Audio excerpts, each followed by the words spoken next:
Hello and welcome to LFC Focus. It is pre-match build-up show time as Liverpool, the Premier League leaders, are back in Premier League action this weekend. Less than 72 hours after the absolute blockbuster win against Tottenham Hotspur at Anfield, we are travelling to Selhurst Park for a Saturday 12:30 p.m. kickoff against Crystal Palace. Once again, Liverpool have been the victim of the Wednesday night, Saturday afternoon turnaround that Jurgen Klopp has complained about already this season, and we've seen firsthand the effect it can have on games. We know that it leads to players being tired. We know it leads to players not being able to give 100% for the full 90 minutes, and generally the spectacle as a whole suffers a bit. But if you want to take one positive going into this game from the way the schedule's panned out, Crystal Palace have had to deal with the exact same thing, and that's something that didn't affect Liverpool in the past. You know, looking back to when we had this exact same problem against Brighton earlier on in the season, and of course we all know how that game turned out with a lacklustre performance and eventually a 1-1 draw away from home. Brighton obviously didn't have to deal with the same thing because Liverpool had that turnaround because of a European fixture, whereas this time around it's the Premier League calendar that's become incredibly condensed, and as a result Palace will be suffering just as much, if not potentially more, than Liverpool, because this generally is the part of the season where we start to see teams with smaller squads who are further down the table fall away a little bit. Because while the bigger teams like Liverpool and Tottenham Hotspur, and all the other teams that have really been challenging seriously for the title so far, those teams have been dealing with European fixtures on top of their Premier League campaign, and therefore they're kind of used to this constant barrage of weekend, midweek games now. Whereas for Crystal Palace, this is not completely uncharted territory. They've done Premier League campaigns before. They know that the Christmas period is a congested one, but this is again a season like no other, and as a result that congestion is probably going to be worse than it ever has been in the past. So it's going to be just as difficult, if not worse, for Crystal Palace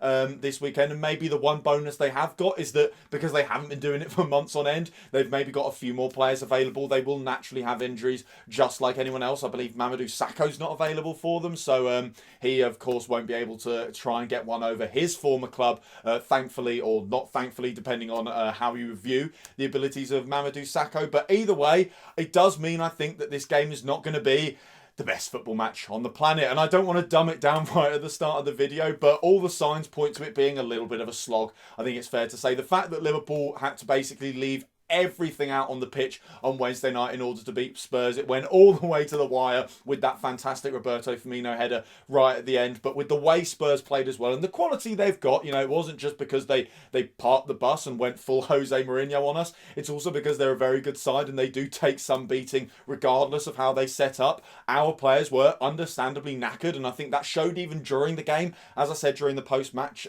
video on Wednesday night, I thought certain players after around about the hour mark just looked knackered. Incidentally, one of the players that didn't look like that was Gini Wijnaldum, who actually started to run the show as the game got older and older, which is impressive given how much football he's played. But Liverpool will certainly be tired going into this fixture, and also the fact that Selhurst Park has generally never been a great place for us to go to. Our away form has been poor as well. You know, it sounds a little bit silly to say that Selhurst Park is a bogey ground, because actually, if you look back on Jurgen Klopp's tenure, he's won every single game there. The last time we dropped points at Selhurst Park was way back in 2014 in that very ill-fated 14-15 campaign under Brendan Rodgers. Since then, we've got positive results every time we've been there, but crucially, if you look back on those games, it's always been an absolute slog. You know, looking back to last season, it was 2-1 with a late winner from Roberto Firmino after Zaha had equalised just minutes earlier. Before that, we had a Monday night game where we won 2-0. That was through a slightly questionable penalty and Mane scoring in the last few minutes.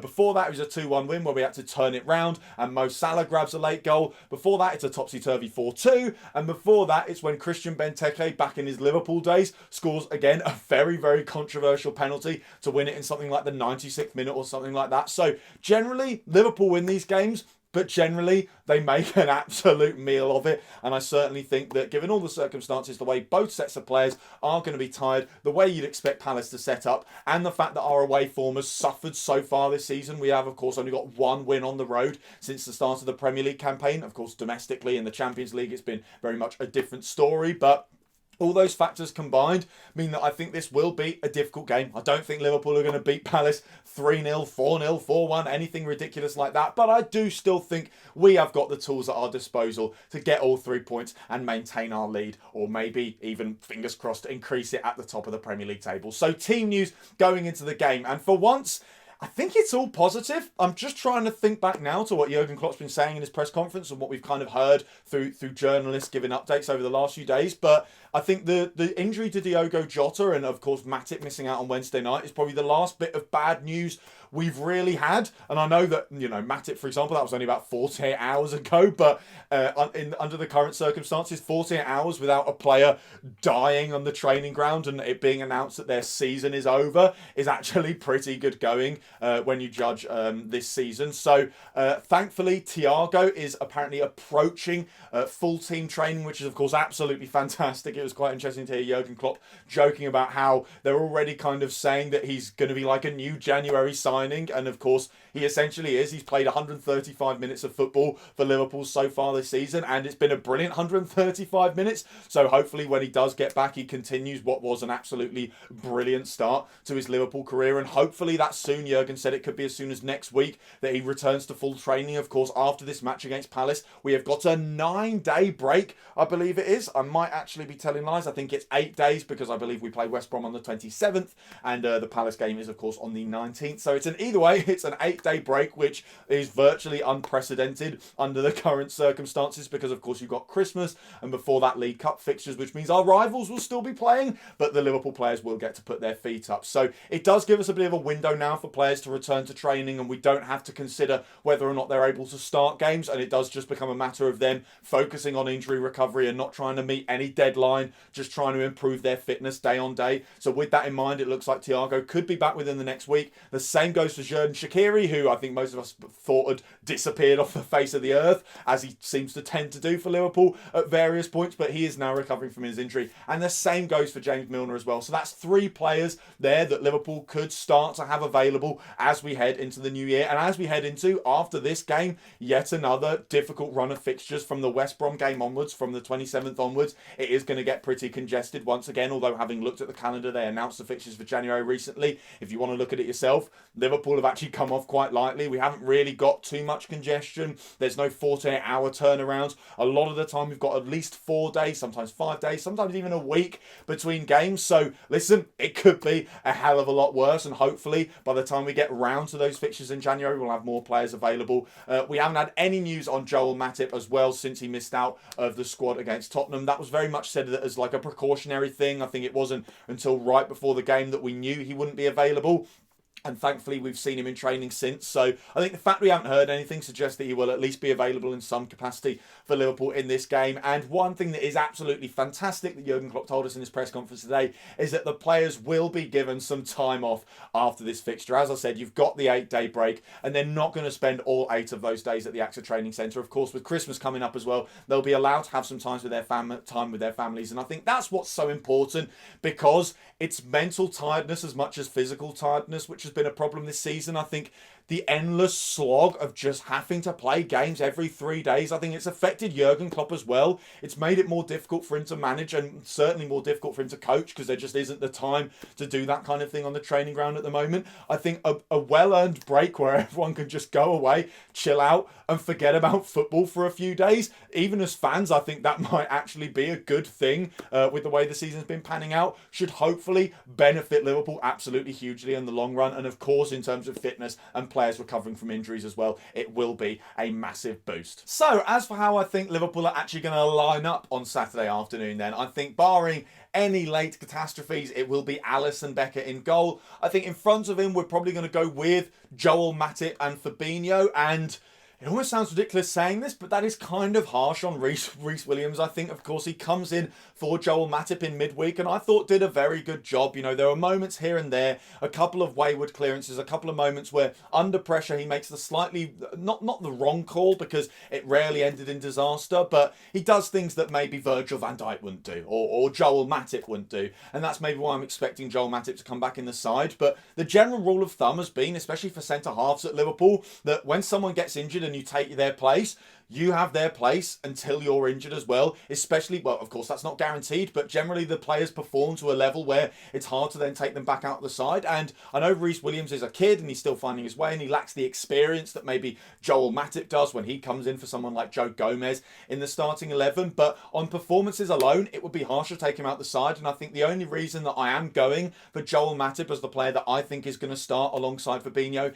in the heart of the defence is players like Wilfried Zaha and Eze as well, who's had a brilliant campaign so far for Crystal Palace. Players who've got a lot of pace and they've got other attributes as well. They're brilliant with their feet. They read the game very well. They're fantastic technical footballers. But the one thing that concerns me when it comes to Rhys Williams is that there were times against Spurs where he didn't quite look as quick as maybe some of our other centre-halves. And that's not to knock the kid because he's probably faster than most other centre-halves in the league. It's just that Liverpool expect excellence in almost every single corner of the game from their centre-halves. Virgil van Dijk, for example, although we don't normally see him break into a sprint because he rarely needs to, is pretty quick and potentially one of the quickest centre-halves, if not the fastest centre-half in the Premier League, and probably one of the few players that is challenging for him for that crown is Joe Gomez. The same probably goes for Fabinho and Matip as well, who are no slouches, and I think there were just a few moments where Spurs counter-attacked, and to be fair to Spurs, they are lightning quick going forward on the break, but there were a couple of moments where Rhys Williams just looked like he wasn't quite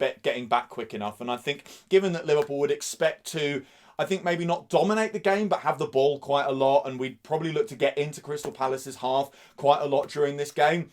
I think we are probably going to want defenders who are quick on the turn and who can very quickly notice Zaha or Eze or anyone else coming in behind them, turn around and keep the pace with players like that. And I just don't think Rhys Williams has quite got that in his locker. But that doesn't mean he's a bad footballer. That doesn't mean I'd be terrified if he starts on Saturday. I think if he does, we just have to slightly tweak the way we set up the defence to make sure that he's not being caught out. But I think in terms of first choices, I would be going with Joel Matip alongside Fabinho. And then either side of those two, I think it's got to be Trent Alexander-Arnold, newly crowned best right back in the world. Trent Alexander-Arnold, who was named in the FIFA Pro World 11 the other day, which was, of course, absolutely fantastic to see. I think he'll be starting at right back, and Andrew Robertson will be playing at left back. Thankfully, those two are going to get a very, very well-earned break after this game. In front of them, I think in midfield, Henderson keeps his place. I think Curtis Jones has to keep his place because he's playing like an absolute monster at the moment. And I think we maybe finally see a rest for Gini Wijnaldum. Now, Jurgen Klopp seems to very much be of the thinking that Gini Wijnaldum is just going to play every game this season. And there's been some talk about that potentially being because we are willing to let him go at the end of the season. And this kind of old adage of you let the legs go somewhere else. You basically run the players into the ground in your own team. And then when they go somewhere else, that's where they start to drop off. And I think maybe Jurgen Klopp is looking at this and thinking Gini Wijnaldum has one more season of endless, constant, full throttle, heavy metal football in him, and then who knows, maybe he does go off a cliff, maybe he goes to Barcelona and he can only play cup matches and Champions League games against Ferencvaros and other kind of rubbish from all weird corners of the continent. But in the meantime, for Liverpool, we are going to get every last drop out of him, and so I wouldn't be surprised to see Gini Wijnaldum start at the weekend. But I think at the end of the day, even if you are going to run a player into the ground with the expectation that you're not going to need them after this season, you still don't want them to get injured in the meantime. And we've had all this chat about red zones this season and players being in areas where if you do play them even for just 45 minutes, you can almost guarantee they're going to pick up some kind of soft tissue injury. Now, I don't work at the Liverpool training ground. I'm not a medic. I'm not getting x-rays of their legs week in, week out to see what it looks like under there.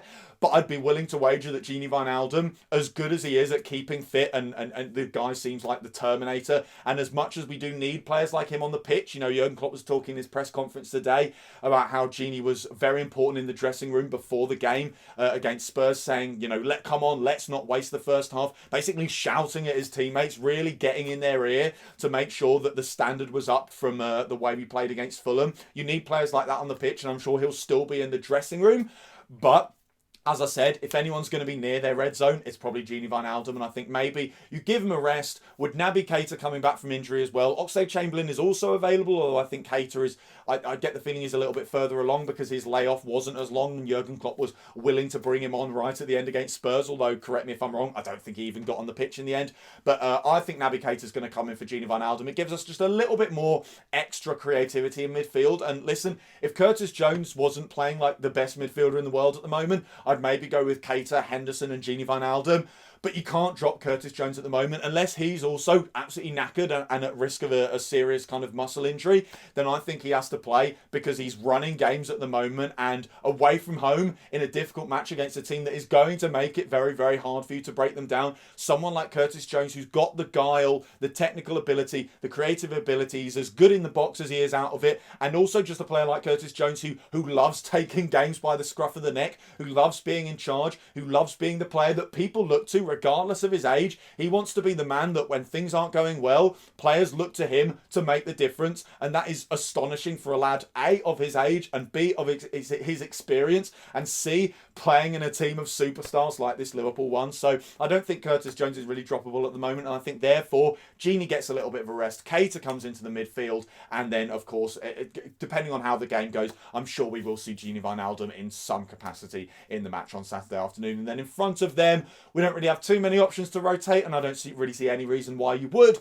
because all the players are playing absolutely brilliantly at the moment. I think we stick with the front three we've got, which is Mo Salah, Roberto Firmino and Sadio Mane. So that is how I think Liverpool are going to line up. As for how I think Crystal Palace are going to set up for this game, I don't think there's too much of a debate about how they're going to play. I think we all know, and we've seen it before from Roy Hodgson's Crystal Palace, even though they're a slightly different outfit this season, they will look to be stubborn. They will be difficult to break down. They will try and play on the break as well. It has worked for them against Liverpool in the past. It hasn't necessarily yielded results, but I look back to maybe the 4-3 game at Anfield back in January 2019, a couple seasons ago, where they go 1-0 up in the first half, and they go 1-0 up through playing very good football. They sit deep, they invite Liverpool's players on, and then they spring the trap. They break out of the press, and suddenly they've got a counter-attack where they've got more players heading towards our goal than we've got fellas tracking back, and it becomes very, very difficult for Liverpool to defend, and as a result, they score from it. I think tomorrow will be no different. They, of course, haven't got Christian Benteke,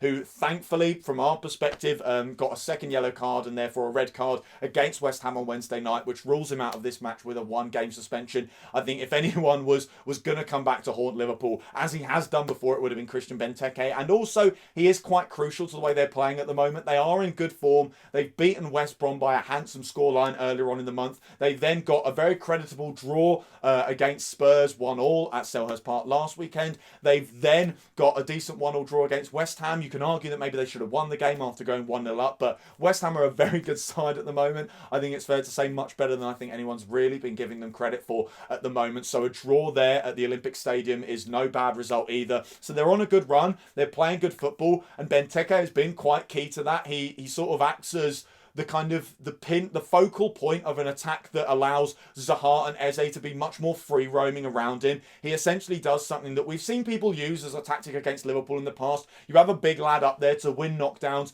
like Benteke, like Lukaku when he was at Man United, and then you have someone quick, pacey and very good technically to get in behind or get on the end of those knockdowns and cause other defenders problems, namely Zaha of Crystal Palace, or looking back to, maybe a little bit further, Rashford at Man United as well. That kind of strategy has worked against Liverpool in the past. Who's to say whether it will work in this game, because of course Liverpool are a slightly different outfit. The way we play has changed. The players in the back line have changed as well through necessity more than design, if we're being perfectly honest. But I do think Crystal Palace will look to sit deep. I think Zaha and Eze will still be the focal points of that attack. They'll be the players that they look to spring counter-attacks, to be very quick at their feet in terms of moving out of pressing traps and therefore allowing them the space to actually break at this Liverpool defence. So it's going to be a very good game, I think, regardless of how tired the players are going to be. I certainly think it'll be an interesting battle, and it will be interesting to see how the fact that Crystal Palace will be as fatigued as Liverpool are at the moment,